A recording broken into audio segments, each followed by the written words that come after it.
Everyone, मुझे उम्मीद है कि आप सभी अच्छे हैं और आज मैं लेकर आई हूं class 12th physics electrostatic potential and capacitance का न्यूमेरिकल्स वाला वीडियो।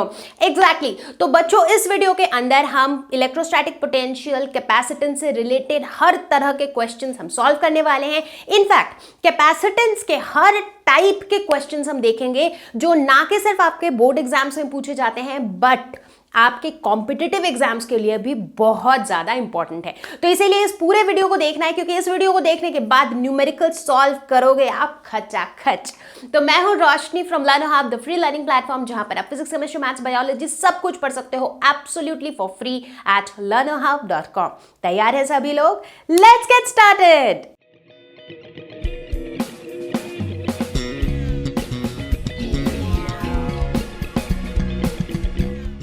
तो बच्चों, हम इस चैप्टर के अंदर जितने टाइप के न्यूमेरिकल्स हैं उनको अलग अलग कैटेगरी में डिवाइड कर देंगे, type 1, type 2, type 3 and so on. तो सबसे पहले क्या करेंगे, हम देखेंगे टाइप 1 न्यूमेरिकल जो कि बेस्ड है on the concepts of electrostatic potential. But उन न्यूमेरिकल्स को देखने से पहले हम कुछ इंपॉर्टेंट फॉर्मूले को एक बार फटाफट से रिकैप करेंगे। चलो देखें।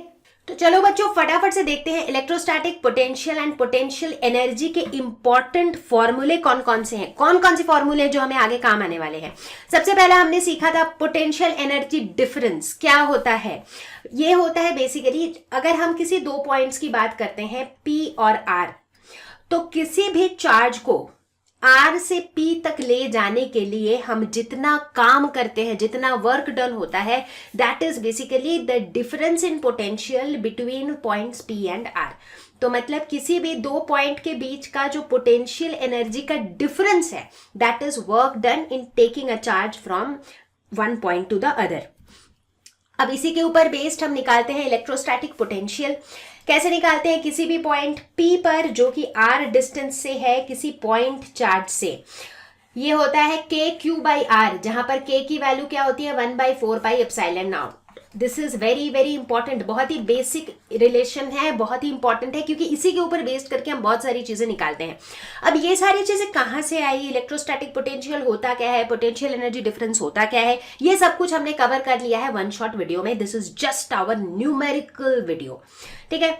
और आगे बढ़ेंगे, हमने ये भी सीखा था कि जब हम पोटेंशियल को डिफाइन करते हैं, राइट, पोटेंशियल को कैसे डिफाइन करते हैं, work done in bringing a unit positive charge from infinity to a particular point P, ठीक है। तो इस वर्क डन को हम कैसे डिफाइन करते हैं, KQ into small q divided by R। तो ये भी बहुत इंपॉर्टेंट होता है, ठीक है। जैसे कि मैंने बताया, एक इलेक्ट्रोस्टैटिक पोटेंशियल, एक इलेक्ट्रोस्टैटिक पोटेंशियल एनर्जी, और ये दोनों ही बहुत ही इंपॉर्टेंट है हमारे लिए, ठीक है। U से डिनोट करते हैं इलेक्ट्रोस्टैटिक पोटेंशियल एनर्जी, V से डिनोट करते हैं इलेक्ट्रोस्टैटिक पोटेंशियल। उसके बाद कई बार हमारे पास क्या होता है, सिस्टम ऑफ चार्जेस होते हैं, मतलब एक दो चार्ज नहीं होते, ढेर सारे चार्जेस होते हैं। तो ऐसे केस में अगर किसी एक पर्टिकुलर पॉइंट का पोटेंशियल निकालना हो तो वो क्या हो जाता है, sum of potential due to all the charges. मतलब किसी भी पॉइंट पर पोटेंशियल क्या हो जाएगा, V1 + V2 + V3 + V4 dot dot dot up to Vn। मतलब ये जो सारे चार्जेस हैं, Q1 चार्ज के लिए पोटेंशियल V1, Q2 चार्ज के लिए पोटेंशियल V2, Q3 के लिए V3, Q4 के लिए V4 एंड सो ऑन। और इन सारे पोटेंशियल को जब हम ऐड कर देंगे तो हमें नेट पोटेंशियल मिलेगा एट अ पॉइंट। ओके, तो कुछ इस तरीके का आएगा ये एक्सप्रेशन। अमेजिंग। आगे बढ़ेंगे, इक्विपोटेंशियल सरफेस का कॉन्सेप्ट तो बच्चों हमने डिस्कस किया था, राइट। इक्विपोटेंशियल नाम से पता चलता है एक ऐसा सरफेस जहां पर पोटेंशियल सेम रहता है, इक्वल पोटेंशियल, तभी तो नाम है इक्विपोटेंशियल। तो ऐसे सरफेस पर किसी भी पॉइंट A से B तक एक चार्ज को ले जाने के लिए वर्क डन क्या होता है, 0 होता है। क्यों? अरे भाई, अभी मैंने बताया कि पोटेंशियल एनर्जी का जो डिफरेंस होता है वही वर्क डन होता है। अब यहां तो थ्रू आउट पोटेंशियल सेम होता है, यानी कि पोटेंशियल एनर्जी में कोई डिफरेंस होगा ही नहीं किसी भी दो पॉइंट में, इसीलिए वर्क डन भी 0 होगा। डाइपोल को जब हम रखते हैं एक एक्सटर्नल इलेक्ट्रिक फील्ड में, तो वो क्या एक्सपीरियंस करता है, टॉर्क, बिल्कुल टॉर्क एक्सपीरियंस करता है, राइट। और ये जो टॉर्क होता है ये हम कैसे निकालते हैं, P×E से, ठीक है। लेकिन इसी डाइपोल का हम पोटेंशियल एनर्जी भी निकाल सकते हैं, राइट, यानी कि U की वैल्यू हम निकालते हैं which is -P.E। PE cos theta. ठीक है, तो यही कुछ चीजें हैं जिसके आसपास, जिसके इर्द गिर्द हमें न्यूमेरिकल सॉल्व करने होते हैं। तो चलो कुछ न्यूमेरिकल्स देखते हैं। तो प्यारे बच्चों चलो देखते हैं प्रॉब्लम नंबर 1 जो कि पूछा गया था सीबीएसई 1995 में। वैसे तो काफी साल पहले पूछा गया था, बट लेट्स सी क्वेश्चन जितना ज्यादा सॉल्व करेंगे उतना ही अच्छा है। A charge of 24 microcoulomb is given to a hollow metallic sphere of radius 0.2 centimetre. बच्चों जब भी क्वेश्चन सॉल्व करो ना, यूनिट्स पे जरूर ध्यान देते रहना, वरना हम कई बार ना सब कुछ सही करके भी आंसर हमारा गलत हो जाता है। तो लेट अस सपोज ये मेरा स्फीयर है, स्फीयर का रेडियस कितना है 0.2 सेंटीमीटर। ठीक है, तो इसे मीटर में चेंज करोगे तो ये क्या हो जाएगा 0.2 इंटू 10⁻⁻2 मीटर। ओके, ठीक है, हमें क्या निकालना है, potential at the surface of the sphere and potential at a distance of 0.1 centimetre from the centre of the sphere. ठीक है, मतलब एक तो हमें पोटेंशियल इस सरफेस पर ही निकालना है। ठीक है, तो चलो पहले सरफेस पे निकालते हैं। पोटेंशियल कैसे निकालते हैं हम, k q by r, k मतलब 1/4 pi epsilon not q by r। तो यहां पर ये 1/4 पाई एप्सिलॉन नॉट जो कि k है, दैट इज 9 इंटू 10⁻9। चार्ज की वैल्यू है 24 माइक्रोकूलम, मतलब 24 into 10⁻6 coulomb, divided by r की वैल्यू है 0.2 इंटू 10⁻2। कैलकुलेट करने पे आंसर आएगा 1.08 इंटू 10⁻6 वोल्ट्स। तो ये हो जाएगा पोटेंशियल इस स्फीयर के सरफेस पर। अब सेकेंड पार्ट पूछ रहा है कि at a distance 0.1 centimetre from the centre of the sphere, मतलब सेंटर से 0.1 इस डिस्टेंस पर अगर कोई पॉइंट P है तो वहां पर कितना होगा इसका, पोटेंशियल। ठीक है, अब बताओ कौन सा कॉन्सेप्ट लगेगा। बहुत से बच्चे जल्दी से कैलकुलेट करना स्टार्ट कर देंगे, लेकिन नहीं, कैलकुलेट नहीं करना है कुछ भी, क्योंकि ये क्या है, ये एक हॉलो मेटालिक स्फीयर है। ठीक है, और हॉलो स्फीयर के केस में हमें क्या पता है, हमने ये चीजें पढ़ रखी है अपने वन शॉट वीडियो में कि हॉलो स्फीयर के केस में potential at the surface is equal to potential at any point inside the sphere. Right, तो यानी कि स्फीयर के अंदर किसी भी पॉइंट का पोटेंशियल ले लोगे तो वो पोटेंशियल कितना रहेगा, वो पोटेंशियल 1.08 इंटू 10⁻6 वोल्ट्स ही रहेगा। तो यानी कि पोटेंशियल पॉइंट P पर भी कितना है 1.08 इंटू 10⁻6 वोल्ट्स। अब आप पूछोगे ऐसा क्यों, अरे यार तो पोटेंशियल ड्रॉप होगा कैसे, क्योंकि किसी भी हॉलो स्फीयर के अंदर जो अंदर वाला जो इंटरनल रीजन होता है उसमें इलेक्ट्रिक फील्ड तो जीरो होता है। अगर इलेक्ट्रिक फील्ड जीरो है तो उस केस में पोटेंशियल ड्रॉप करने का कोई चक्कर ही नहीं है। जब इलेक्ट्रिक फील्ड होगा तभी तो पोटेंशियल ड्रॉप करेगा ना, पोटेंशियल में कोई चेंज आएगा, है ना। अब इलेक्ट्रिक फील्ड ही नहीं है तो जो पोटेंशियल सरफेस पे था वही पोटेंशियल अंदर के किसी भी पॉइंट पर है। तो चलो देखते हैं क्वेश्चन नंबर 2 जो कि पूछा गया था सीबीएसई 2020 में, यानी कि पिछले साल पूछा गया था ये question. If a positive charge is displaced against the electric field in which it is situated, ठीक है, मेरे पास क्या है, मेरे पास है एक पॉजिटिव चार्ज जिसको मैंने डिस्प्लेस कर दिया, कैसे, इलेक्ट्रिक फील्ड के अगेंस्ट में। ठीक है, बहुत ध्यान से समझना है, इलेक्ट्रिक फील्ड के अगेंस्ट हमने डिस्प्लेस कर दिया, तो मुझे बताना है कि इनमें से कौन सी बातें सही है इस केस में। ठीक है, ओके। अच्छा, जब भी कोई चार्ज इलेक्ट्रिक फील्ड में रहेगा तो वो क्या एक्सपीरियंस करेगा, कोई भी चार्ज, लेट्स से ये प्लस क्यू चार्ज जो है ये अगर एक इलेक्ट्रिक फील्ड में है तो ये क्या एक्सपीरियंस करेगा, ये एक्सपीरियंस करेगा एक फोर्स, और that force is equal to Q E. ये इस फोर्स को एक्सपीरियंस करेगा, है कि नहीं। ठीक है, तो अब अगर मान लो ये चार्ज मेरा प्लस क्यू है, पॉजिटिव चार्ज है, और ये इलेक्ट्रिक फील्ड इस तरफ है, तो ये चार्ज कितना फोर्स एक्सपीरियंस करेगा, प्लस क्यू ई। तो प्लस क्यू ई एक्सपीरियंस करेगा तो ये इलेक्ट्रिक फील्ड के डायरेक्शन के अलोंग ही डिस्प्लेस होगा। बट अगर ये दूसरे डायरेक्शन में, ऑपोजिट डायरेक्शन में डिस्प्लेस हो रहा है, मतलब displaced against the electric field है, इसका क्या मतलब हुआ, इसका मतलब हुआ कि जो इलेक्ट्रिक फील्ड है वो इसके ऊपर नेगेटिव वर्क कर रहा है। समझ रहे हो ना, जब ये चार्ज इधर अगर डिस्प्लेस होता तो इसका मतलब it is displaced along the electric field. तो वैसे केस में पॉजिटिव वर्क कर रहा होता ये इलेक्ट्रिक फील्ड, लेकिन अगर ये चार्ज ऑपोजिट डायरेक्शन में डिस्प्लेस हो रहा है, जो कि हो रहा है, यहां पर it is displaced against the electric field, तो यानी कि इलेक्ट्रिक फील्ड जो है it does negative work on the charge, correct. तो नेगेटिव वर्क चार्ज के ऊपर कर रहा है कौन? इलेक्ट्रिक फील्ड, जिसका एक तरीके से मतलब ये हुआ कि someone is doing a positive work on the, मतलब इलेक्ट्रिक फील्ड नेगेटिव वर्क कर रहा है या फिर कोई और इलेक्ट्रिक फील्ड पे पॉजिटिव वर्क कर रहा है, it is all the same, है कि नहीं। मतलब it is like electric field एक आदमी है जो नेगेटिव वर्क कर रहा है, पीछे की तरफ खींच रहा है, ये बोलना और ये बोलना कि इलेक्ट्रिक फील्ड के ऊपर कोई पॉजिटिव वर्क कर रहा है, it is all the same thing, है ना। तो वही वाली बात है। तो ऐसे केस में क्या होगा, जब इलेक्ट्रिक फील्ड जो है नेगेटिव वर्क करता है, ऐसे केस में जो पोटेंशियल एनर्जी है इस पूरे सिस्टम का, दैट विल इंक्रीज। क्यों इंक्रीज होगा?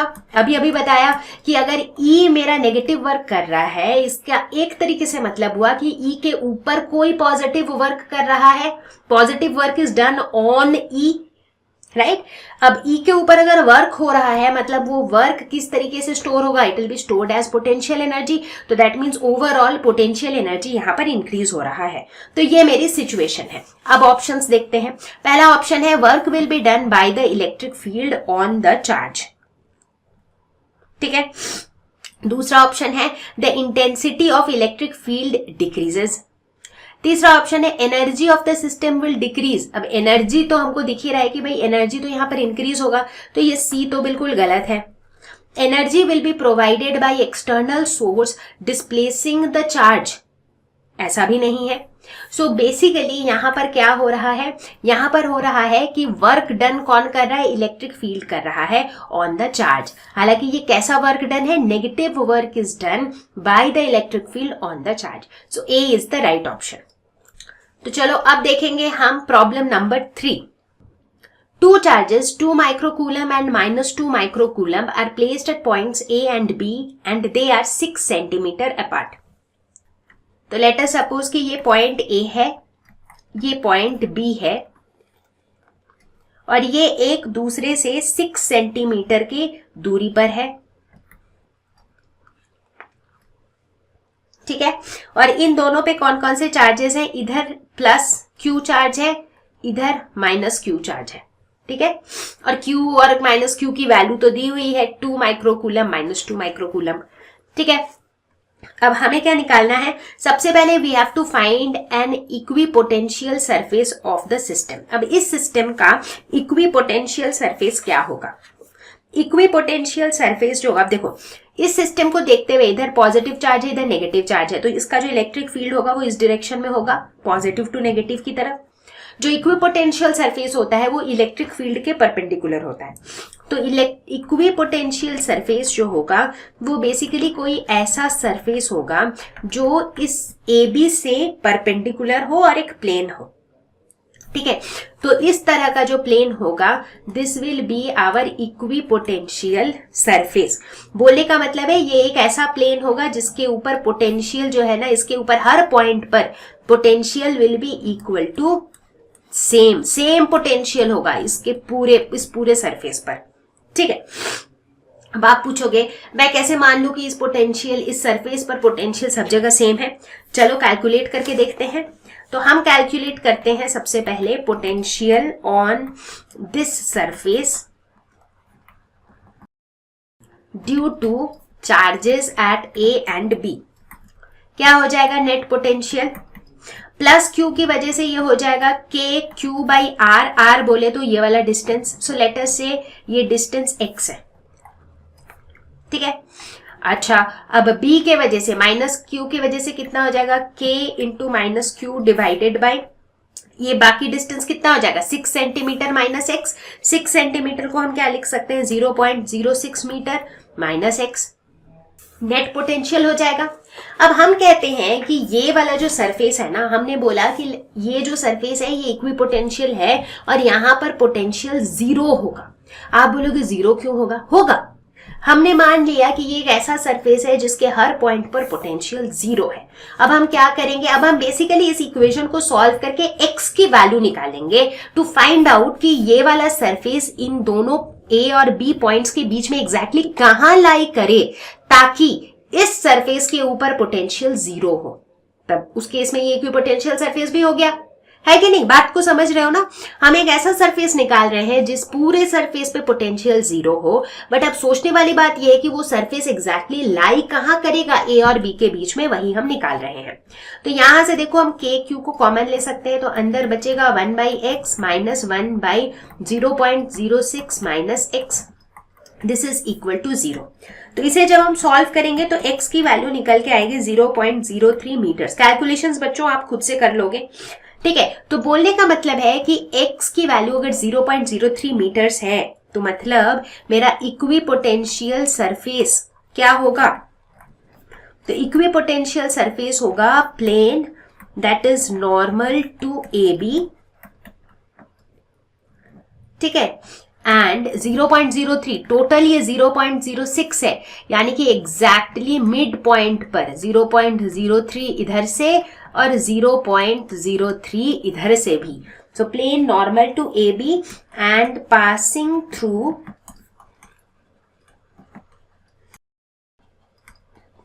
The mid point of AB, मतलब एक ऐसा प्लेन जो AB के नॉर्मल हो और AB के मिड पॉइंट से पास हो रहा हो, वो हो जाएगा हमारा इक्विपोटेंशियल सरफेस, ठीक है? अब देखते हैं B।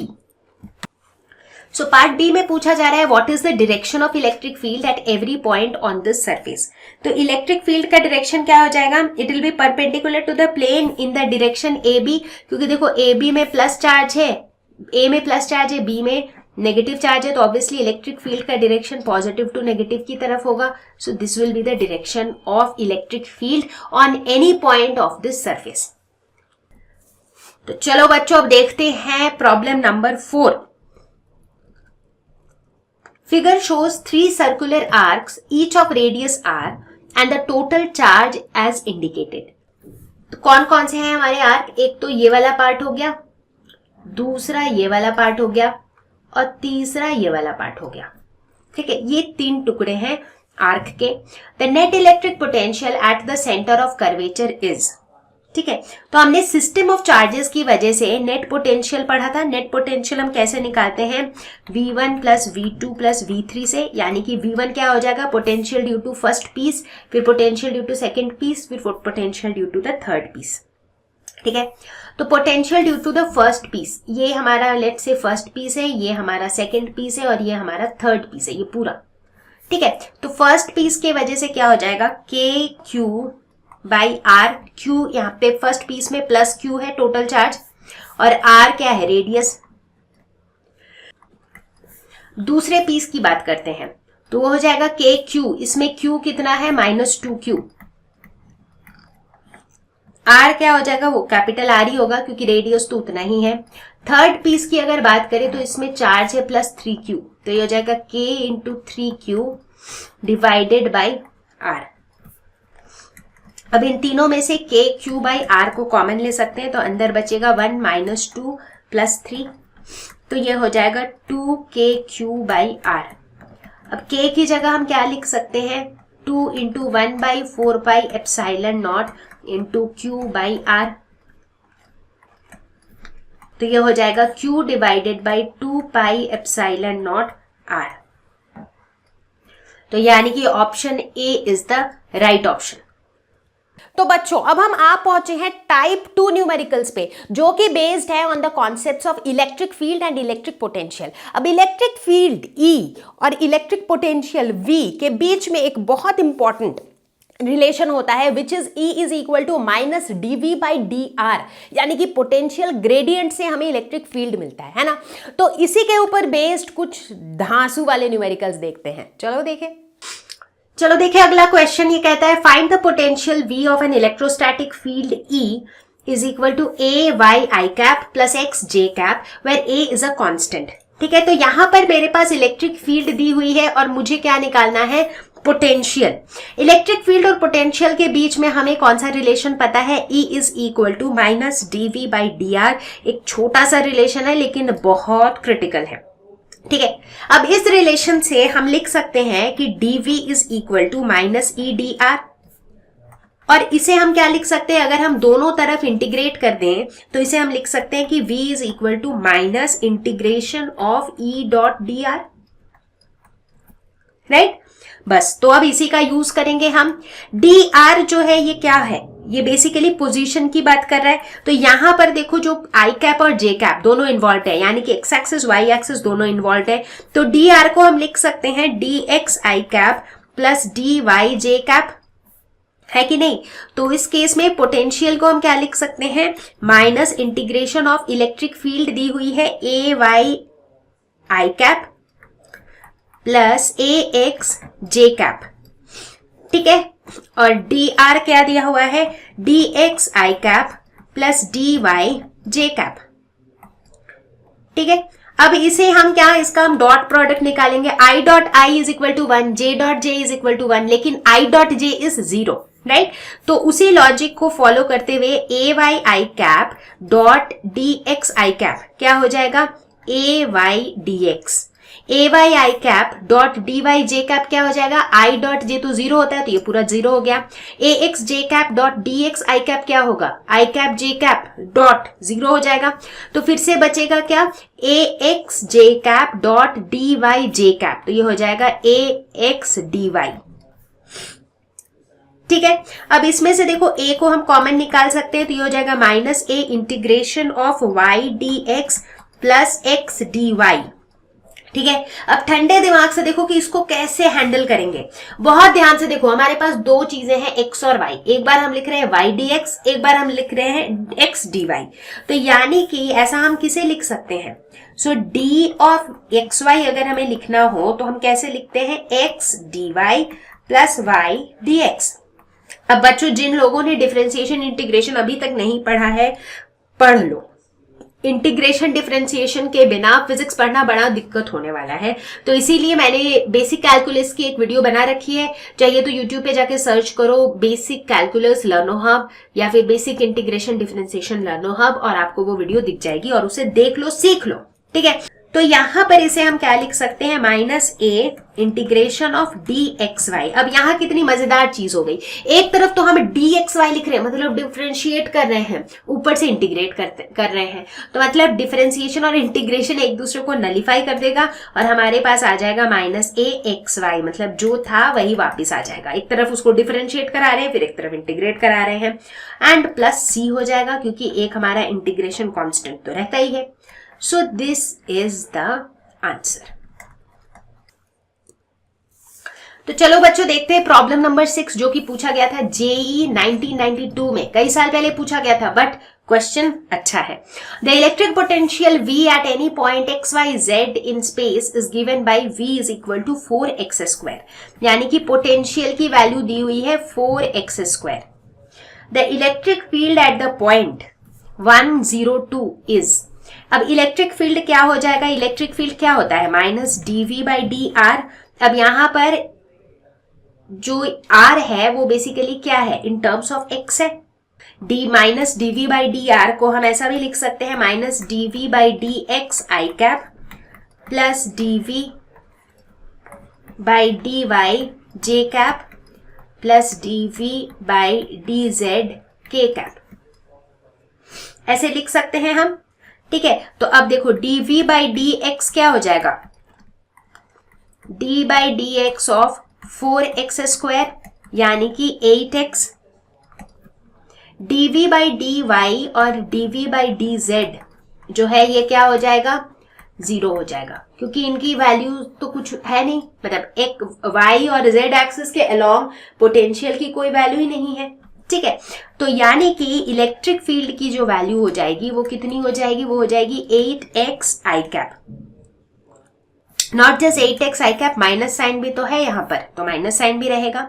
अब क्वेश्चन पूछ रहा है कि इस पर्टिकुलर पॉइंट पर e की वैल्यू कितनी होगी, मतलब जब x की वैल्यू 1 है, y की वैल्यू 0 है और z की वैल्यू 2 है। अब y और z के वैल्यू से तो हमें कोई मतलब नहीं, x की वैल्यू जब 1 है तो इसकी इलेक्ट्रिक फील्ड की वैल्यू हो जाएगी -8 आई कैप।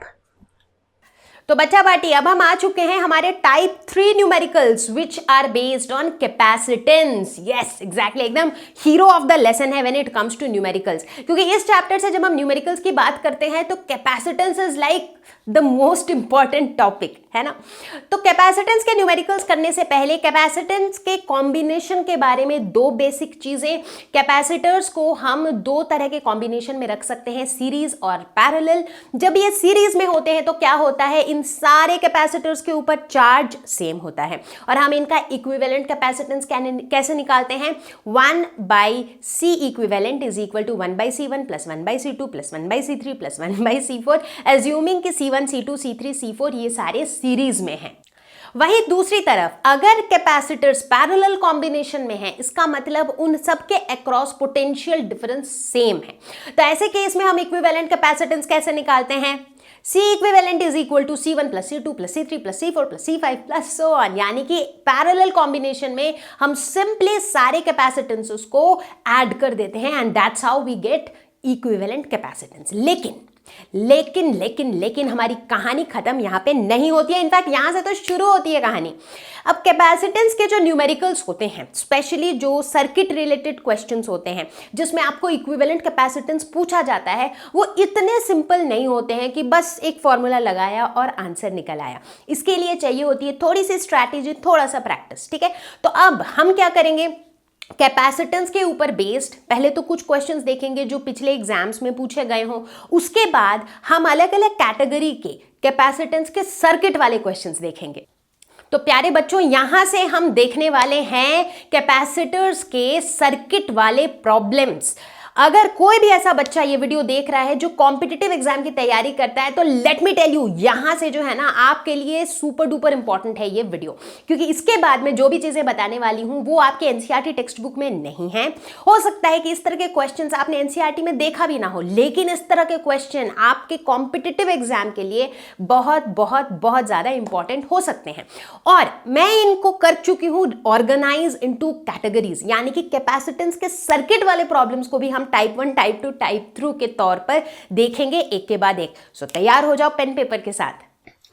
तो चलो बच्चों देखते हैं कुछ कॉम्बिनेशन ऑफ कैपेसिटर्स के ऊपर बेस्ड क्वेश्चंस। तो हमारा पहला question, an electrical technician requires a capacitance of 2 microfarad in a circuit across a potential difference of 1 kilovolt.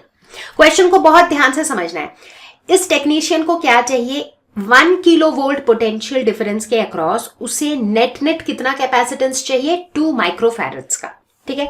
A large number of 1 microfarad capacitors are available to him, each of which can withstand a potential difference of not more than 400 volts. अब उसके पास क्या है, बहुत सारे छोटे छोटे 1 microfarad के capacitors हैं, जो कि एक 1 माइक्रोफैरड का कैपेसिटर 400 वोल्ट से ज्यादा पोटेंशियल डिफरेंस को झेल नहीं सकता है। Suggest a possible arrangement that requires the minimum number of capacitors. अब इन 1 माइक्रोफैरड के कैपेसिटर्स को हम कैसे अरेंज करें ताकि हमें नेट 2 माइक्रोफैरड का कैपेसिटेंस मिले across a potential difference of 1 kilovolt, ठीक है। ओके, अब देखो, अब हमें पता तो नहीं कि एग्जैक्टली कैसा अरेंजमेंट होगा, लेकिन लेट अस एज्यूम कि हमने n नंबर ऑफ कैपेसिटर्स को अरेंज कर दिया सीरीज में, और इसी तरह के n कैपेसिटर्स को हमने सीरीज में अरेंज किया, मतलब ऐसे करके। सीरीज में कैसे अरेंज होते हैं, ऐसे एक के बाद एक। तो ऐसे करके लेट अस सपोज हमने n number of capacitors arrange किया, और इस तरह के हमने कितने रोज बना दिए, हमने इस तरह के m रोज बना दिए, यानी कि ऐसे, ठीक है। मतलब एक इस तरीके का अरेंजमेंट हम एज्यूम करके चलते हैं। अभी कितने कैपेसिटर्स होंगे किस अरेंजमेंट में, वो धीरे धीरे निकल के आएंगी वैल्यूज, बट हम मान लेते हैं कि भैया n कैपेसिटर को सीरीज में लगा दिया और इस तरह के हमने m रोज बना लिए, ठीक है। अब देखो क्वेश्चन में जो दिया हुआ है उसके हिसाब से हम कह सकते हैं कि potential difference across each row कितना हो जाएगा। नेट नेट ये एक एक रो पे पोटेंशियल डिफरेंस कितना हो जाएगा। यहां पर क्वेश्चन में जो टेक्नीशियन को नेट नेट कितने पोटेंशियल डिफरेंस के अक्रॉस उसको कैपेसिटेंस चाहिए, 1 किलो वोल्ट यानी कि 1000 वोल्ट्स। तो यानी कि ये जो दो पॉइंट्स हैं, इन दोनों पॉइंट्स के let's say these are the points A and B, तो ए और बी के बीच का जो पोटेंशियल डिफरेंस है वो कितना है, 1000 वोल्ट्स। ठीक है, और इस टेक्नीशियन को चाहिए कि ये जो 1000 वोल्ट्स का जो ये जो नेट कैपेसिटेंस है, जो इक्विवेलेंट कैपेसिटेंस है, दैट शुड बी 2 माइक्रोफैरड्स। ठीक है, ओके। अब देखो potential difference across each capacitor कितना हो जाएगा। एक रो के अबाउट पोटेंशियल डिफरेंस है 1000 वोल्ट्स, बट एक रो में कितने कैपेसिटर्स हैं, n कैपेसिटर है, तो एक एक कैपेसिटर के ऊपर पोटेंशियल डिफरेंस कितना हो जाएगा, 1000/n, राइट। लेकिन क्वेश्चन क्या कहता है, क्वेश्चन कहता है कि एक एक कैपेसिटर जो है वो मैक्सिमम 400 वोल्ट्स ही बियर कर सकता है, उससे ज्यादा वो बियर नहीं कर सकता है। यानी कि 1000/n की जो मैक्सिमम पॉसिबल वैल्यू है वो कितनी है, 400।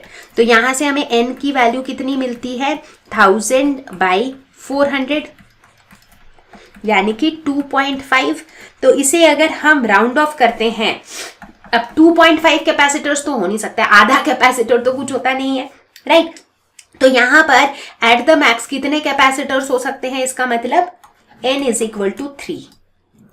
ठीक है, तो हमने मान लिया कि भैया इसका मतलब एक रो में कितने कैपेसिटर्स होंगे, 3 कैपेसिटर्स होंगे।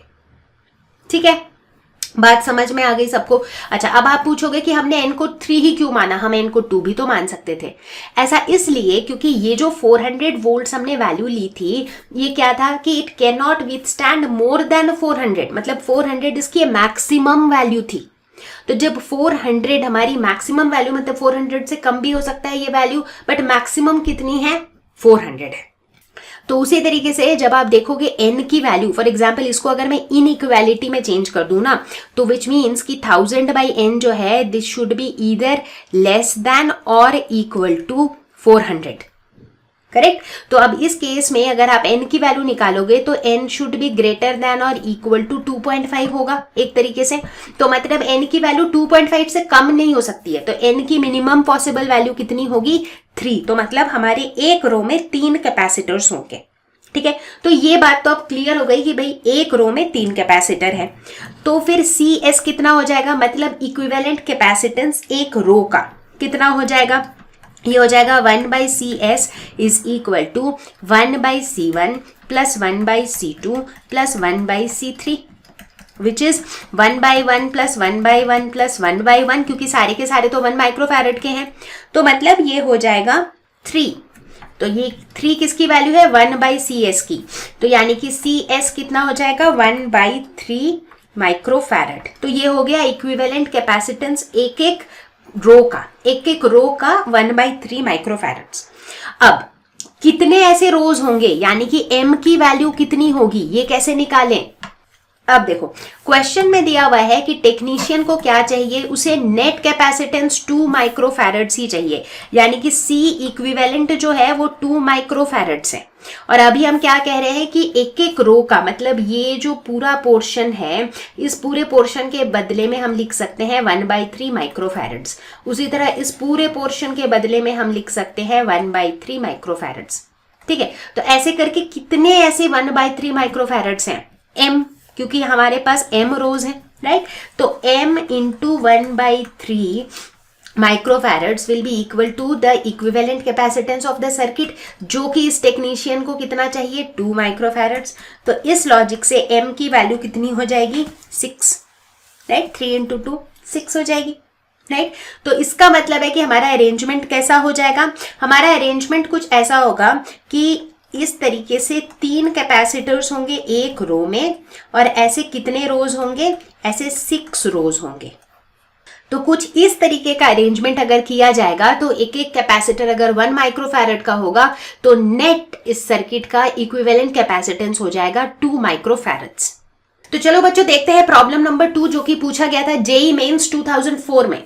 To spherical conductors B and C having equal radii and carrying equal charges in them repel each other with a force F. ठीक है, एक एक करके एक एक स्टेप वाइज में समझाती चली जाऊंगी। तो पहला स्टेप कह रहा है कि हमारे पास दो स्फेरिकल कंडक्टर्स हैं बी और सी, ठीक है, जिनके रेडियाई सेम है और इनको हमने कुछ डिस्टेंस पे रखा हुआ है। लेट अस से this is B and this is C। ठीक है, अब मान लेते हैं कि B के ऊपर चार्ज है Q, C के ऊपर चार्ज है Q, दोनों के बीच का डिस्टेंस है R। तो फोर्स बिटवीन B C कितना हो जाएगा, कूलम्स लॉ लगाएंगे KQ1 Q2 by R square. अब क्वेश्चन क्या कहता है, a third spherical capacitor having same radius as that of B but uncharged is brought in contact with B। तो step number 2 में क्या हो रहा है, ये B और C तो पहले से ही था, अब एक और A आ गया है पिक्चर में। So this is B, this is A and this is C। ठीक है, अब एक A पिक्चर में आ गया है।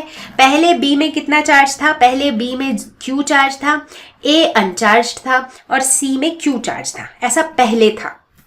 अब क्या हो गया, अब A जब B के कांटेक्ट में आया तो क्या होगा, ये लोग दोनों एक दूसरे के चार्ज को इक्वली बांट लेंगे कि अच्छा भाई मेरे पास एक भी टॉफी नहीं है और तुम्हारे पास 10 टॉफी है, चलो कोई नहीं, अब हम दोनों टच में आ गए हैं तो दोनों 5-5 बांट लेते हैं। तो वही वाली कहानी होगी। तो अब B के पास कितना होगा, Q प्लस 0/2, A के पास कितना होगा, Q प्लस 0/2 और C के साथ कोई कॉन्टैक्ट में नहीं आया है, इसीलिए C के पास अभी भी Q ही होगा। ठीक है, तो अब अगर हम देखें, अच्छा अब हमें फोर्स निकालने की जरूरत नहीं है, इसके बाद भी कुछ हो रहा है, क्योंकि क्वेश्चन कह रहा है कि third spherical conductor having same radius as that of B but uncharged is brought in contact with B। ठीक है, यहां तक तो हो गया, and then brought in contact with C। ठीक है, इसके बाद हमने क्या किया, पहले इसको B के कॉन्टैक्ट में लेकर आए, अब ये वापस C के कॉन्टैक्ट में गया। बोलने का मतलब है कि ये B है, ये C है और अब ये A जो है B को छोड़ के C के पास चला गया है। ठीक है, तो अब यहां पर देखो, पहले C के पास Q था, पहले A के पास, अब A के पास 0 नहीं था क्योंकि A के पास Q/2 था ना, तो A के पास Q/2 था और B के पास कितना था, Q/2। बट अब इनके पास कितना कितना हो जाएगा, B के पास तो Q/2 ही रहेगा। अब A और C अपने चार्जेस को इक्वली बांट लेंगे, तो A के पास हो जाएगा Q/2 प्लस Q इस पूरे का डिवाइडेड बाई 2। C के पास भी हो जाएगा Q/2 प्लस Q पूरे का डिवाइडेड बाई 2। बोले तो अब B के पास होगा Q/2, A के पास होगा 3/4Q और C के पास भी होगा 3/4Q। ठीक है, तो ये स्टेप नंबर 3 में हुआ। लेकिन कहानी यहां भी खत्म नहीं हुई, क्योंकि अगर हम क्वेश्चन को पढ़े तो वो कहते हैं कि and finally removed away from both, यानी कि स्टेप नंबर 4 में क्या हुआ, जैसे पहले शुरू में जैसे था B और C, ये दोनों वैसे ही हैं और A जो है दोनों को छोड़ के चला गया। मतलब बीच में एक बार एक ही एंट्री हुई, पहले वो B के साथ गया, फिर वो C के साथ गया और अब ये दोनों को छोड़ के चला गया। तो अब बताओ B में कितना चार्ज है, Q/2, C में कितना चार्ज है, 3/4Q। राइट, तो अब अगर हम B और C के बीच के फोर्स को निकालें तो ये कितना हो जाएगा, KQ1 Q2 by R square. ठीक है, इसे हम क्या लिख सकते हैं, इसे हम लिख सकते हैं KQ² by R square into 1/2 into 3/4 that is into 3/8। अब KQ² बाई R स्क्वायर इसे हम लिख सकते हैं FBC, इसको F ही मान लेते हैं, तो ये हो जाएगा 3/8F। तो करेक्ट ऑप्शन इज D। तो चलो बच्चों देखते हैं प्रॉब्लम नंबर 3 जो कि देखा गया था CBSE 2016 में। In a parallel plate capacitor with air between the plates, each plate has an area of 6 into 10 to the power minus 3 meter square and the separation between the plates is 3 millimeter। ठीक है, यानी कि D की value दी हुई है और A की वैल्यू दी हुई है। ठीक है, calculate the capacitance of the capacitor. Capacitance क्या होता है, A epsilon not by D, expression हमने निकाला था, तो सीधे सीधे सारी वैल्यूज डाल देंगे। 6 into 10 to the power -3, epsilon naught की वैल्यू होती है 8.85 इंटू 10 टू द पावर -12, और डी की वैल्यू होती है 3 मिलीमीटर, यानी कि 3 इंटू 10 टू द पावर -3, तो ये वैल्यू आ जाएगी 17.7 पिको फैरड्स। अब देखते हैं पार्ट 2 में क्या पूछा जा रहा है। If this capacitor is connected to 100 volt supply, what would be the charge on each plate. ठीक है, चार्ज वोल्टेज कैपेसिटेंस, इनका क्या रिलेशन होता है, Q is equal to CV। ठीक है, C हमने निकाल लिया 17.7 पिको फैरड्स, इसको फैरड्स में करेंगे तो इंटू 10 टू द पावर -12 करना होगा। वोल्ट की वैल्यू दी हुई है 100 वोल्ट्स, तो आंसर आएगा 1.77 into 10 to the power coulomb, ये चार्ज हो जाएगा। अब थर्ड पार्ट में पूछा जा रहा है, how would charge on the plates be affected if a 3 millimetre thick mica sheet of K is equal to 6 is inserted between the plates. अब बच्चों ये हमने पढ़ा था राइट, जब दोनों प्लेट्स के बीच में हम डाइइलेक्ट्रिक डाल देते हैं तो क्या होता है, राइट, जब दोनों के बीच में हम कंडक्टिंग प्लेट डाल देते हैं तो क्या होता है, राइट। तो जब हम इसके बीच में एक K जिसकी डाइइलेक्ट्रिक कांस्टेंट की वैल्यू 6 है, ऐसा एक मटेरियल डाल देंगे तो चार्ज क्या हो जाएगा, Q dash will be equal to K times Q, यानी कि 6 times of 1.77 into 10 to the power coulomb, that is 10.62 nano coulomb. तब 10 टू द पावर -9 को हम नैनो भी लिख सकते हैं। ठीक है, तो ये था हमारा क्वेश्चन, जो कि देखो कितना ज्यादा डायरेक्टली बेस्ड था ऑन फॉर्मूला। तो बच्चों हमारा जो टाइप 1 प्रॉब्लम है वो है व्हीटस्टोन ब्रिज। व्हीटस्टोन ब्रिज पर बेस करके बहुत सारे कैपेसिटर वाले सर्किट्स आसानी से चुटकियों में सॉल्व हो सकते हैं। अब ये व्हीटस्टोन ब्रिज क्या होता है, आपको स्क्रीन पर एक सर्किट का अरेंजमेंट दिख रहा होगा राइट, जहां पर आप देख रहे हो C1, C2, C3, C4, C5, ये 5 कैपेसिटर्स एक पर्टिकुलर पैटर्न में लगे हुए हैं। ठीक है, तो व्हीटस्टोन ब्रिज इज एप्लीकेबल तभी जब आपके कैपेसिटर्स इस पैटर्न में लगे हुए हों, हर जगह अप्लाई नहीं कर सकते हैं। ठीक है, तो इस पैटर्न को अच्छे से देख लो, एकदम अच्छे से निहार लो और अपने दिमाग में सेट कर लो इस पिक्चर को। ठीक है, तो जब कभी भी आपको इस तरह का अरेंजमेंट मिले, हालांकि क्वेश्चन पेपर में जरूरी नहीं कि एग्जैक्टली यही अरेंजमेंट देगा, इसी को थोड़ा घुमा के दे सकता है, बट आपको थोड़ा अपनी दिव्य दृष्टि से देखना पड़ेगा कि ये कौन सा वाला सर्किट है ना। तो जब कभी भी इस तरह का आपको दिखे स्ट्रक्चर, यहां पर व्हीटस्टोन ब्रिज का कॉन्सेप्ट ये कहता है कि अगर C1/C2 is equal to C3/C4, ध्यान से सुनना, अगर C1/C2 is equal to C3/C4 तो हम इस ब्रिज को क्या कहते हैं, बैलेंस्ड ब्रिज। इसको ब्रिज क्यों कहते हैं, क्योंकि देखो ना ये जो C5 है ना, ये एक तरीके से ब्रिज के जैसा काम कर रहा है राइट। तो जब C1/C2 is equal to C3/C4 होता है तब ये ब्रिज क्या होता है, बैलेंस्ड ब्रिज। ठीक है, और जब ये बैलेंस्ड ब्रिज होता है तब क्या होता है, ये जो C5 है ना ये नलीफाई हो जाता है, ये डेड कैपेसिटर हो जाता है। मतलब अगर हम कहते हैं कि ब्रिज बैलेंस्ड है, उस केस में हम कहते हैं कि ये जो बीच वाला जो ब्रिज है ना, वो बेचारा वो वाला कैपेसिटर जो है उसको हम काउंट ही नहीं करेंगे इक्विवेलेंट कैपेसिटेंस निकालने के लिए। ठीक है, जहां ये नलीफाई हो जाएगा तो कैपेसिटेंस निकालना बड़ा आसान हो जाएगा, है ना, क्योंकि C1 C2 क्या है, सीरीज में है, हमें दिख रहा है, C3 C4 क्या है, सीरीज में है, हमें दिख रहा है, और ये दोनों आपस में पैरेलल में है, वो भी हमें दिख रहा है ना। लेकिन सिर्फ इतना जान के तो होगा नहीं, तो क्वेश्चन सॉल्व करेंगे, चलो करें। तो बच्चों देखो ध्यान से इस प्रॉब्लम को देखो, find the equivalent capacitance between P and Q। तो पॉइंट P यहां पर है और पॉइंट Q यहां पर है। ठीक है, मैंने बताया था कि व्हीटस्टोन ब्रिज हमेशा बिल्कुल उसी फॉर्म में नहीं बना रहता है। अब इसे थोड़ा सा ना घुमा के ऑब्जर्व करो, ऑब्जर्व कुछ ऐसे करो कि लेट अस सपोज कि पॉइंट P यहां पर है, पॉइंट Q यहां पर है। अब देखो पॉइंट P से क्या हो रहा है, पॉइंट P से एक तरफ C3 है, एक तरफ C1 है, तो एक तरफ C1 है, दूसरी तरफ C3 है। ठीक है, Q की अगर बात करें तो एक तरफ C2 है, दूसरी तरफ C4 है, यानी कि एक तरफ C2 है और दूसरी तरफ C4 है। अब देखो ये जो C2 है और जो C1 है ये दोनों इस पॉइंट पे मीट कर रहे हैं, ये जो C3 है और ये जो C4 है ये दोनों इस पॉइंट पे मीट कर रहे हैं, तो इनको भी मीट करा दो। अब हम क्या देख रहे हैं कि ये जो जिस पॉइंट पे ये मीट कर रहे हैं, इन दोनों पॉइंट के बीच में C5 है। तो ये वाले जो पॉइंट्स थे जिनमें ये मीट कर रहे हैं, इनके बीच में क्या है, C5। तो अब देखो बन गया ना ये व्हीटस्टोन ब्रिज वाला स्ट्रक्चर। तो कभी कभी जो है ना थोड़ा सा ध्यान से ठंडे दिमाग से सोचना पड़ता है कि क्या ये वही वाला स्ट्रक्चर है जिसको खाली घुमा दिया गया है।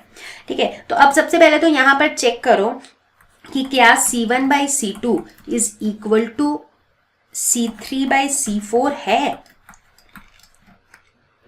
ठीक है, अब देखो इन C1, C2, C3, C4 सबकी वैल्यू 4 माइक्रोफैरड्स है, which means C1/C2 is equal to C3/C4 is equal to 1। यानी कि ये किस तरह का ब्रिज है, ये बैलेंस्ड ब्रिज है। अगर ये बैलेंस्ड ब्रिज है तो C5 क्या हो जाएगा, डेड कैपेसिटर। तो यहां पर C इक्विवेलेंट निकालने के लिए क्या करेंगे, पहले C1 C2 क्या है, सीरीज में है, तो इन दोनों का। तो बच्चों अब हम बात करेंगे टाइप 2 वाले क्वेश्चंस के, जो कि बेस्ड हो सकते हैं ऑन किरचॉफ्स लॉ। ठीक है, ये सारे जो लॉज है ना, ये आप आगे जाके जब हम रेजिस्टेंस की बात करेंगे, जब हम करंट इलेक्ट्रिसिटी पढ़ेंगे, वहां पर भी पढ़ेंगे। ठीक है, बट इनको मैं यही बता रही हूं कि कई बार हम इनका यूज कैपेसिटर वाली सर्किट में भी करते हैं। ठीक है, तो किरचॉफ के 2 लॉज थे, पहले डिस्कस करेंगे पहला लॉ। किरचॉफ्स फर्स्ट लॉ ये कहता है कि charges moving towards a point और away from a point, algebraic sum of all the charges is 0।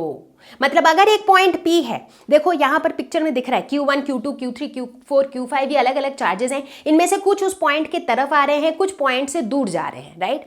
But Kirchhoff का पहला लॉ कहता है कि इन सब का जो सम है that will be equal to 0। अब यहां पर एक बहुत क्रूशियल साइन कन्वेंशन की बात है। आप बोलोगे कि अगर मैंने Q1 + Q2 + Q3 + Q4 is equal to 0 कर दिया, तो इसमें हमने डिफरेंशिएट कैसे किया कि कौन सा चार्ज उसके अंदर आ रहा है और कौन सा चार्ज उससे बाहर जा रहा है ना। तो यहां पर हम एक साइन कन्वेंशन यूज करेंगे कि जो भी चार्जेस उस पॉइंट की तरफ आ रहे हैं, टुवर्ड्स द पॉइंट, वो क्या होगा, पॉजिटिव। जो भी चार्जेस उस पॉइंट से अवे जा रहा है, उससे दूर जा रहा है, वो क्या होगा, नेगेटिव। ठीक है, तो ये सिंपल सा कन्वेंशन हम यूज करेंगे। और देखो इसी कन्वेंशन को यूज करते हुए इस पर्टिकुलर डायग्राम के लिए मेरा किरचॉफ्स का फर्स्ट लॉ का इक्वेशन क्या बना, ये बना, राइट। क्वेश्चंस भी करेंगे, नॉट टू वरी।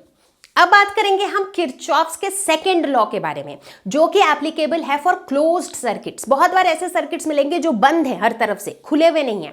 तो बंद सर्किट्स के अंदर किरचॉफ ने कहा कि ऐसा होगा कि total EMF of the circuit, उस सर्किट का जो टोटल ईएमएफ है, that is equal to sum of the potential across all the capacitors in the circuit. मतलब उस सर्किट में अगर 5 कैपेसिटर है तो हर एक के अक्रॉस जो भी पोटेंशियल है उनको ऐड कर दो, that will be equal to the total EMF of the circuit. ठीक है, अब इस सर्किट को इस बेसिकली किरचॉफ के सेकेंड लॉ के हेल्प से हम क्लोज्ड सर्किट्स का एक इक्वेशन लिख सकते हैं। ठीक है, कैसे लिखेंगे वही देखना है। तो अब ये किरचॉफ सेकेंड लॉ को हम लगाते कैसे हैं क्लोज्ड सर्किट्स में। ठीक है, इसमें कुछ 2 बातें हैं जो बहुत ध्यान से सुननी है और ध्यान से नोट करके दिमाग में नोट कर लेना है। एक्चुअली कोई भी क्लोज्ड सर्किट रहेगा तो सबसे पहले आप एक काम करोगे, क्या करोगे, आप एज्यूम करोगे any direction of charge flow. ठीक है, कोई भी, जैसे क्लोज्ड सर्किट है तो एक बंद सा सर्किट होगा। बंद सर्किट मतलब कुछ यूं, जैसे मान लो एक एग्जाम्पल के तौर पे ले रही हूं कि लेट अस सपोज एक कुछ इस तरीके का एक सर्किट है। तो सबसे पहले आप एक चार्ज फ्लो का डायरेक्शन एज्यूम कर लो। It could be clockwise direction, it could be anticlockwise direction, जो आपका मन, कोई भी एक डायरेक्शन को आप एज्यूम कर लो। ये आपका पहला स्टेप है। दूसरा step, follow the sign of the plate from which the charge departs. ठीक है, बोलने का मतलब है कि अगर मान लो ये जो चार्ज डिपार्ट कर रहा है, निकल रहा है, ठीक है, अगर ये चार्ज पॉजिटिव प्लेट से निकल रहा है और अगर ये क्लॉकवाइज डायरेक्शन में जा रहा है, तो फिर हम उसे कौन सा साइन देंगे, पॉजिटिव साइन देंगे। ठीक है, बोलने का मतलब है कि लेट अस से, जैसे मान लो हम इसी तरह का एक सर्किट लेते हैं, यहां पर एक सर्किट बना देते हैं। मान लो मैंने यहां पर एज्यूम किया डायरेक्शन ये, ठीक है, ये मेरा एज्यूम्ड डायरेक्शन है। अब इस एज्यूम डायरेक्शन के बेसिस पर अगर हम इसे देखें, ये प्लस है, ये माइनस है ना, इस बैटरी का, तो देखो हम ये डायरेक्शन एज्यूम कर रहे हैं, तो चार्ज मेरा कहां से निकल रहा है, चार्ज फ्लो मेरा इस डायरेक्शन में हो रहा है, मतलब चार्ज मेरा पॉजिटिव टर्मिनल से निकल रहा है और किस डायरेक्शन में फ्लो कर रहा है, क्लॉकवाइज डायरेक्शन में। तो ऐसे केस में ये जो ईएमएफ ई है ना, इसको जब हम किरचॉफ्स लॉ की इक्वेशन में डालेंगे तो इसके पहले हम डालेंगे positive sign, this is positive, ठीक है। लेकिन वहीं अगर लेट अस सपोज कि ये पॉजिटिव टर्मिनल से चार्ज निकल रहा है लेकिन ये एंटी क्लॉकवाइज डायरेक्शन में मूव हो रहा है, तो इसका साइन हो जाएगा नेगेटिव। अगर ये नेगेटिव टर्मिनल से निकल रहा है और क्लॉकवाइज डायरेक्शन में मूव कर रहा है, तब भी इसका साइन हो जाएगा नेगेटिव। लेकिन वहीं अगर ये नेगेटिव टर्मिनल से निकल रहा है और एंटी क्लॉकवाइज डायरेक्शन में मूव कर रहा है, तो ये फिर से हो जाएगा पॉजिटिव।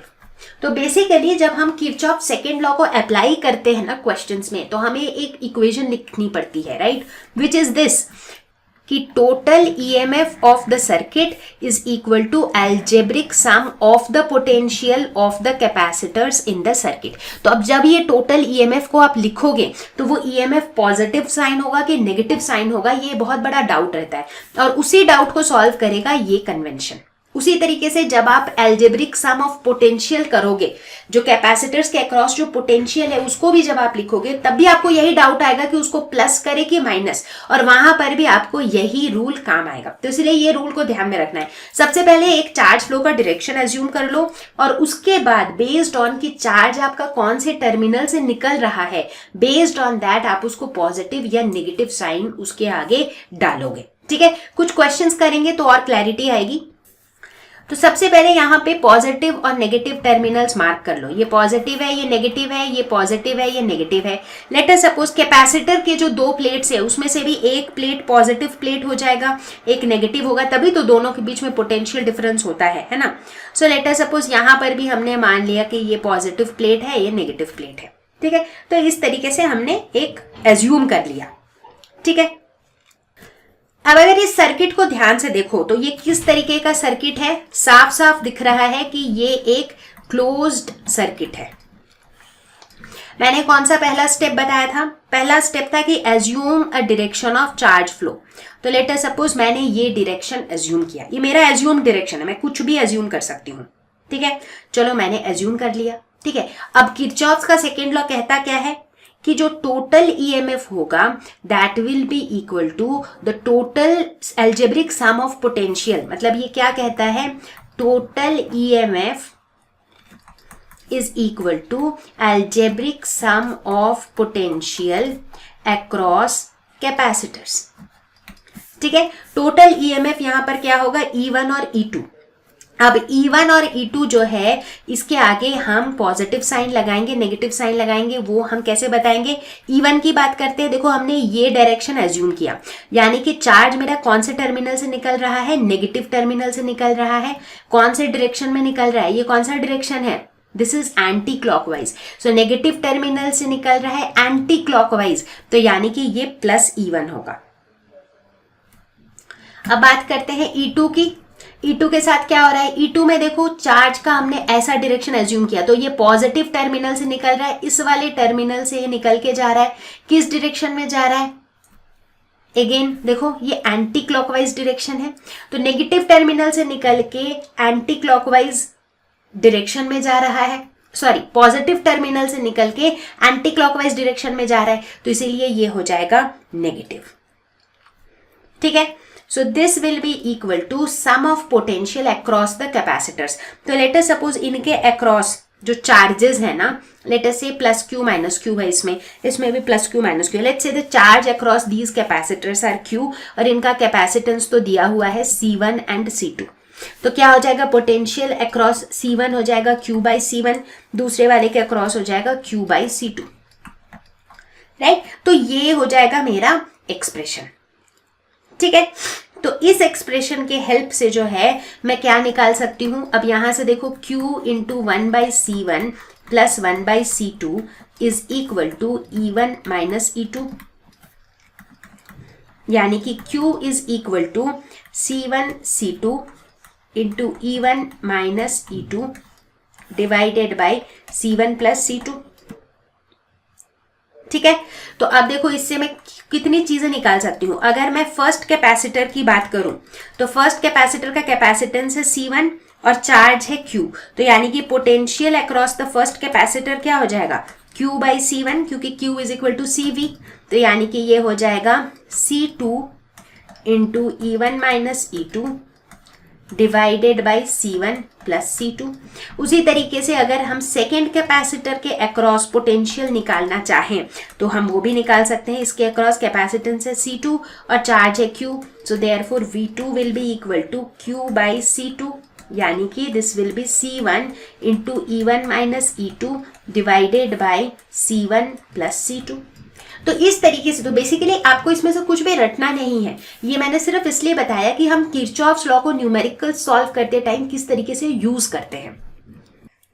तो चलो एक मस्त वाला क्वेश्चन देखते हैं based on Kirchhoff's second law. Calculate the potential difference between points A and B। तो ये पॉइंट A है और ये पॉइंट B है, और इन दोनों के बीच में मुझे निकालना है पोटेंशियल डिफरेंस। ज्यादा घबराने की बात नहीं है, एकदम घिचपिच सा दिख रहा है सर्किट, लेकिन एक बात तो साफ दिख रहा है कि ये कैसा सर्किट है, ये क्लोज्ड सर्किट है। क्लोज्ड सर्किट है, किरचॉफ सेकंड लॉ लगाने के लिए सबसे पहले एक चार्ज फ्लो का डायरेक्शन एज्यूम करेंगे। तो लेट अस सपोज कि मैंने ये वाला डायरेक्शन एज्यूम किया, ठीक है, बहुत बढ़िया है। अब हम क्या करेंगे, किरचॉफ्स लॉ कहता है कि total EMF is equal to sum of the potential across capacitors. ठीक है, कन्वेंशन के हिसाब से हम क्या करते जाएंगे, जितने ईएमएफ्स हैं और जितने पोटेंशियल्स हैं सबको लिखते जाएंगे विद द राइट साइन। तो देखो ईएमएफ्स क्या क्या है, 12 वोल्ट है, 24 वोल्ट है। पोटेंशियल क्या क्या है, 2 माइक्रोफैरेड कैपेसिटर के across Q by 2 into 10 to the power minus 6, 4 microfarad के across Q divided by 4 into 10 to the power minus 6। ठीक है, दिस इज इक्वल टू 0, इन सब का सम 0 हो जाएगा। ठीक है, बट इनमें साइन क्या लगेगा, प्लस की माइनस, वहां पे काम आएगा हमारा एज्यूम डायरेक्शन। अगर 12 वोल्ट की बात करें तो देखो जो हमारा एज्यूम डायरेक्शन है वो कह रहा है कि इसके नेगेटिव टर्मिनल से ये निकल रहा है और किस डायरेक्शन में मूव कर रहा है, anti clockwise. Anti clockwise negative, यानी कि ये क्या हो जाएगा, प्लस। 24 वोल्ट की बात करें तो देखो इस डायरेक्शन के हिसाब से ये इसके पॉजिटिव टर्मिनल से निकल रहा है चार्ज फ्लो, और किस डायरेक्शन में मूव कर रहा है, एंटी क्लॉकवाइज। तो पॉजिटिव टर्मिनल एंटी क्लॉकवाइज, यानी कि इसमें नेगेटिव साइन लगेगा। Q by 2 into 10 to the power minus 6 की अगर बात करें तो इसमें मान लेते हैं कि ये प्लस टर्मिनल है, ये माइनस टर्मिनल है, तो यहां पर ये नेगेटिव टर्मिनल से निकल रहा है और एंटी क्लॉकवाइज में जा रहा है, तो क्या हो जाएगा, नेगेटिव टर्मिनल एंटी क्लॉकवाइज, तो ये हो जाएगा पॉजिटिव।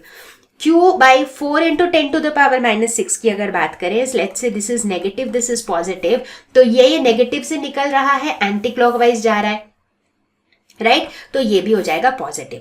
अब देखो इस एक्सप्रेशन में सिर्फ Q वेरिएबल है, बाकी सारी वैल्यूज तो हमें पता है, तो हम कैलकुलेट करेंगे तो Q की वैल्यू निकल के आएगी 16 माइक्रो कूलम। आप खुद से कैलकुलेट करो, यही आंसर आएगा। ठीक है, लेकिन मुझे चार्ज की वैल्यू तो चाहिए ही नहीं थी, मुझे क्या चाहिए थी, पोटेंशियल डिफरेंस चाहिए था, राइट, A और B के बीच में। ये A है और ये B है, और A और B के बीच में है एक कैपेसिटर जिसका कैपेसिटेंस कितना है, 2 माइक्रोफैरेड, और इस कैपेसिटर के अक्रॉस चार्ज कितना है, Q, यानी कि 16 माइक्रो कूलम। अब अगर किसी कैपेसिटर के अक्रॉस मुझे उसका कैपेसिटेंस पता है, उसका चार्ज पता है, तो मैं इसका पोटेंशियल तो निकाल ही सकती हूँ।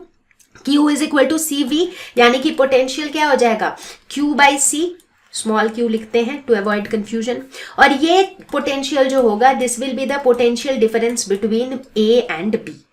तो फिर potential difference between A and B will be equal to Q, यानी कि 16 into 10 to the power minus 6 coulomb divided by C, यानी कि 2 into 10 to the power minus 6 farads. तो ये वैल्यू हो जाएगी 8 वोल्ट्स।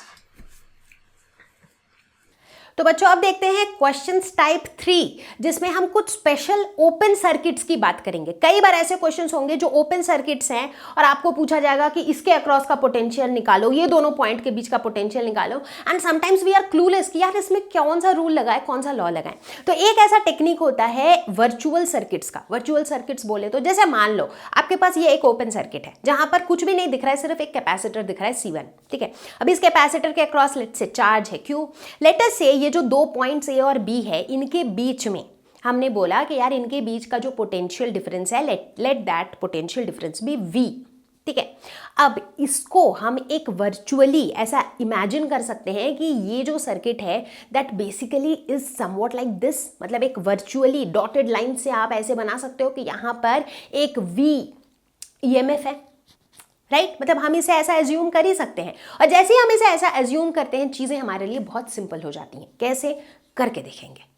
तो बच्चों ओपन सर्किट्स की जब भी हम बात करेंगे, लेट्स से अगर हमारे पास एक कैपेसिटर C1 है और लेट अस से कि हम A और B पॉइंट के बीच के पोटेंशियल की बात कर रहे हैं। अब ये कैपेसिटर C1 है, इसके अक्रॉस लेट्स से चार्ज है Q। तो इसका एक्चुअली मतलब ये होता है कि potential difference between A and B is actually equal to let's say V, which is potential, which is the potential across this capacitor, यानी कि this potential is actually equal to Q by C1।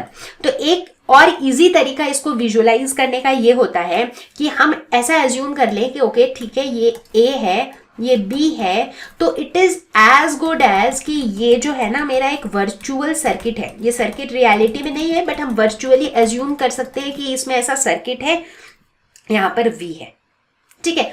और इसको आप एक closed circuit assume करके अगर Kirchhoff's का second law लगाओगे तभी भी आपको यही रिजल्ट मिलेगा। चाहिए तो ट्राई करके देखो। फॉर एग्जांपल मैंने डायरेक्शन एज्यूम किया, ये लेट्स से इस कैपेसिटर का ये प्लस है, ये माइनस है, ये इसका प्लस है, ये इसका माइनस है। तो अब हम लगाते हैं, तो यहां पर EMF V है और C1 के अक्रॉस पोटेंशियल कितना होगा, Q by C1, ठीक है। This is equal to 0। V में पॉजिटिव होगा या नेगेटिव, एज्यूम डायरेक्शन के हिसाब से देखो पॉजिटिव टर्मिनल से निकल रहा है, क्लॉकवाइज डायरेक्शन में मूव कर रहा है तो ये पॉजिटिव होगा। Q by C1 का नेगेटिव टर्मिनल से निकल रहा है और क्लॉकवाइज डायरेक्शन में मूव कर रहा है तो ये नेगेटिव होगा, यानी कि V is equal to Q by C1। देखो आ गया ना सेम टू सेम एक्सप्रेशन। तो कभी कभी ओपन सर्किट्स को सॉल्व करने के लिए हम इस तरीके से वर्चुअली इमेजिन कर लेते हैं। एक क्वेश्चन ट्राई करेंगे। In this circuit, EMF of the source is equal to 10 volts. C1 is 1 microfarad, C2 is 2 microfarads, ठीक है। C1, C2, E की वैल्यू दी हुई है। Given that the potential difference between points A and B is 5 volts. Find the voltage across each capacitor. एक एक capacitor के across जो वोल्टेज है वो हमें निकालना है। अब देखो साफ साफ यहाँ पर क्या दिख रहा है, ये प्लस है, ये माइनस है, लेट अस से कि ये प्लस है, ये माइनस है, लेट अस से कि ये प्लस है, ये माइनस है, ठीक है। अब हम क्या करेंगे, दिख रहा है कि ये ओपन सर्किट है, लेकिन हम एज्यूम कर लेंगे यहाँ पर एक वर्चुअली क्लोज्ड सर्किट। कैसे, ये कैपेसिटर है, ये E है, ये फिर से कैपेसिटर है, ठीक है। और हमने मान लिया कि ये जो पॉइंट A और B है इसके बीच का जो पोटेंशियल डिफरेंस है वो कुछ यूं इस तरीके से है, ठीक है। So this is V, potential difference between A and B। तो क्वेश्चन में V की वैल्यू दी हुई है 5 वोल्ट्स और E की वैल्यू, ये E है, E की वैल्यू दी हुई है 10 वोल्ट्स, ये गिवन है। अब यहां पर हम किरचॉफ सेकंड लॉ लगाएंगे। EMF क्या क्या इन्वॉल्व है, एक तो E है, एक तो V है। कैपेसिटेंस के अक्रॉस पोटेंशियल की अगर बात करें तो ये C1 है, ये C2 है। तो C1 के अक्रॉस हो जाएगा Q by C1, C2 के अक्रॉस हो जाएगा Q by C2 और इन सब का सम 0 हो जाएगा।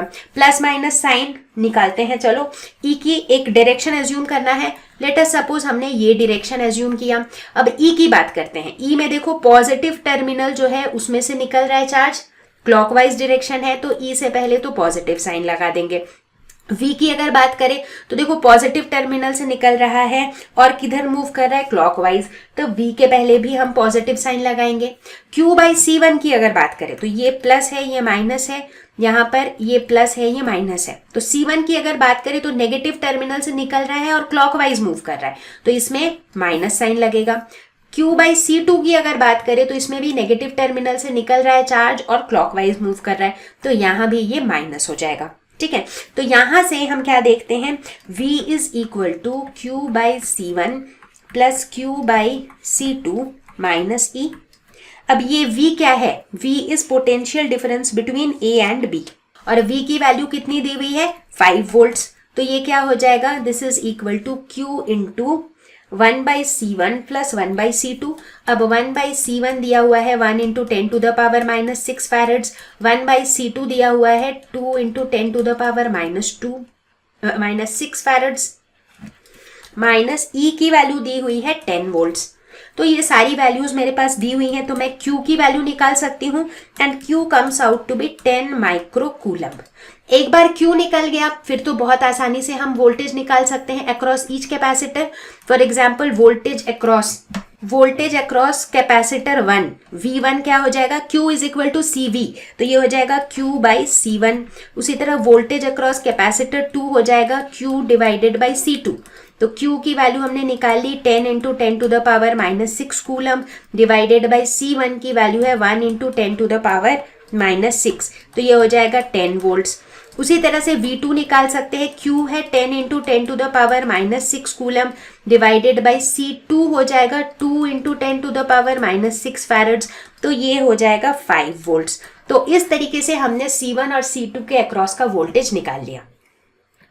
प्यारे बच्चों, अब डिस्कस करेंगे हम टाइप 4 न्यूमेरिकल्स, जिसके अंदर हम देखेंगे सर्किट्स विथ इनफाइनाइट कैपेसिटर्स। कई बार ऐसे भयानक सर्किट्स भी आ जाते हैं आपके सामने जिसके अंदर इनफाइनाइट कैपेसिटर रहते हैं, 2 नहीं, 5 नहीं, 10 नहीं, 100 नहीं, infinite capacitors. Now how do we calculate equivalent capacitance? Challenging लग रहा है लेकिन है बड़ा आसान, चलो देखें। अब ये इनफाइनाइट कैपेसिटर्स वाले केस में हम एक बहुत इंटरेस्टिंग चीज करते हैं। अब देखो यहाँ पर हो क्या रहा है कि ये सेम पैटर्न जो है ये रिपीट होता चला जा रहा है टिल इंफिनिटी। तो हम क्या करेंगे, ये स्टार्टिंग का ये 2 कैपेसिटेंस को छोड़ करके ये जो बाकी पूरा का पूरा है, इस पूरे चीज के इक्विवेलेंट कैपेसिटेंस को हम मान लेंगे C इक्विवेलेंट। हम कहेंगे कि भाई ये स्टार्टिंग के 2 को छोड़ के बाकी जितना बचा है इस पूरे का इक्विवेलेंट कैपेसिटेंस क्या है, C इक्विवेलेंट। ठीक है, देखो ये बहुत इंटरेस्टिंग होने वाला है। ठीक है, तो हम एज्यूम कर लेते हैं कि इक्विवेलेंट कैपेसिटेंस है कितना, C इक्विवेलेंट। ठीक है, अब इन दोनों को छोड़ के का मतलब क्या है, ये तो इन्फिनिटी तक चल रहा है, तो हमने बोला कि इस सर्किट का इक्विवेलेंट कैपेसिटेंस C इक्विवेलेंट। ऐसा बोलने का मतलब ही ये हुआ कि अब इन्फिनिटी में से मैं अगर इन 2 कैपेसिटर को छोड़ दूं तभी भी इन सबका, बाकी सबका इक्विवेलेंट कैपेसिटेंस भी C इक्विवेलेंट ही होगा, है ना।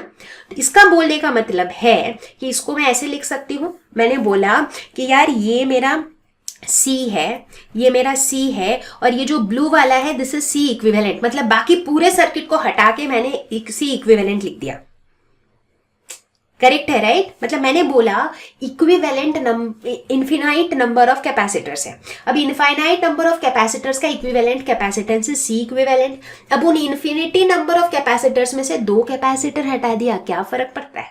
कुछ फर्क नहीं पड़ता है, तो उसका इक्विवेलेंट कैपेसिटेंस भी C इक्विवेलेंट ही होगा, तो मेरा सर्किट कुछ ऐसा दिखेगा, है ना। अब इस सर्किट को मैं क्या लिख सकती हूं, अब साफ साफ दिख रहा है कि ये वाला C और ये वाला C इक्विवेलेंट क्या है, ये दोनों पैरेलल में है, तो यानी कि इसे मैं फर्दर लिख सकती हूँ कि ये C है और यहाँ पर एक कैपेसिटेंस है जिसका, एक कैपेसिटर है जिसका कैपेसिटेंस है C plus C equivalent. Correct. तो अब नेट इस पूरे सर्किट का जो इक्विवेलेंट कैपेसिटेंस होगा that will be this C and C plus C equivalent in series, that means 1 by C equivalent is equal to 1 by C plus 1 by C plus C equivalent. अगर आप यहां तक पहुंच गए तो समझ लो आपका क्वेश्चन सॉल्व हो चुका है। यस, तो चलो इसे सॉल्व करते हैं।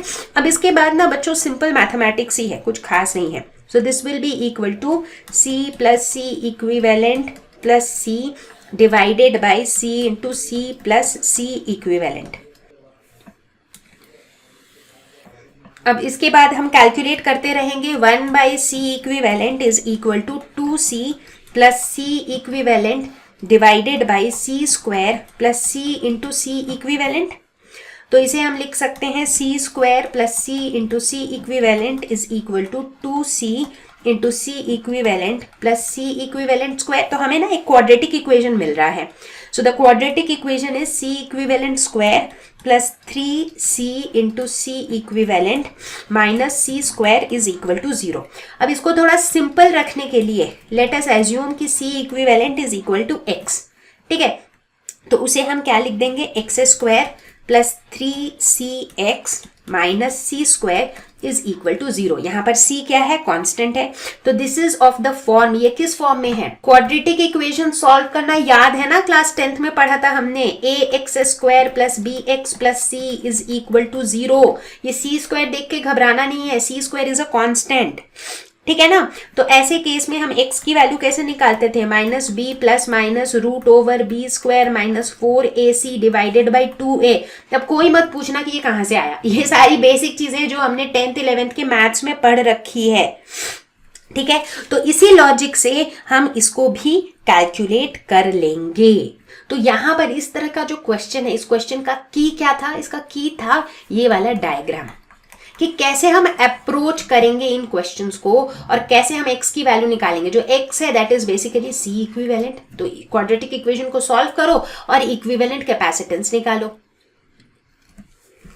बच्चों चार्ज के बारे में एक छोटी सी बट बहुत इंपॉर्टेंट बात याद रखना कि charge always follows the easiest and the shortest path. Charge बिल्कुल हमारे ही तरह होता है, हमेशा हम शॉर्टकट की तरफ जाते हैं, जिस तरीके से हम आसानी से कोई चीज हासिल कर ले हम उसी तरफ जाते हैं, राइट। तो यहां पर देखो एक मैंने सर्किट बनाया है, ठीक है। लेट अस सपोज मेरे पास ये सारे कैपेसिटर्स हैं। लेट्स से यहाँ पर एक 4 माइक्रोफैरेड का कैपेसिटर है, यहाँ पर एक 2 माइक्रोफैरेड का कैपेसिटर है, यहाँ पर एक 5 माइक्रोफैरेड का कैपेसिटर है, ठीक है।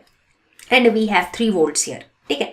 तो जब यहाँ से चार्ज निकला जा रहा है, तो ये किधर से जाएगा, जैसे ही वो इस पॉइंट पर पहुंचेगा उसके पास 2 रास्ते होंगे, या तो वो इधर जा सकता है या फिर वो इधर जा सकता है।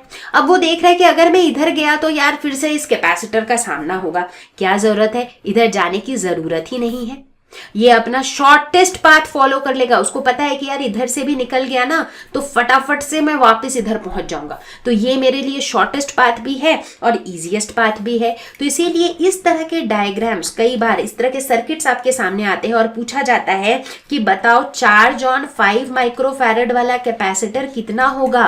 तो यहां पर 5 माइक्रोफैरेड वाले कैपेसिटर पे चार्ज 0 होगा, क्योंकि चार्ज जो है उस तरफ जाएगा ही नहीं, वो उससे पहले का ही इजीएस्ट और शॉर्टेस्ट पाथ लेके निकल आएगा। तो बच्चा पार्टी इसी के साथ हम आ पहुंचे हैं इस वीडियो के एंड तक, और मुझे उम्मीद है कि आपने ये पूरी वीडियो देखी है। अगर देखी है तभी आप मुझे अभी देख रहे हो, और अगर आपने देखा है तो आई होप कि आपके कॉन्सेप्ट्स हुए होंगे crystal clear, and I also hope कि आप तैयार हो अच्छे वाले धांसू वाले न्यूमेरिकल्स खुद से ट्राई करने के लिए और खुद से सॉल्व करने के लिए। तो do let me know in the comment section कि इस वीडियो को देखने के बाद क्या इस चैप्टर के न्यूमेरिकल्स को सॉल्व करने के लिए आपका कॉन्फिडेंस थोड़ा बिल्डअप हुआ है। If yes let me know, if no let me know। तो please share your feedback in the comment section. और आपको इसके बाद क्या करना है, ढेर सारे न्यूमेरिकल सॉल्व करने हैं, मुझे क्या करना है, अगला वीडियो लेकर आना है जो कि मैं जल्दी ही लेकर आऊंगी। सो तब तक के लिए stay home, stay safe, take care, bye bye.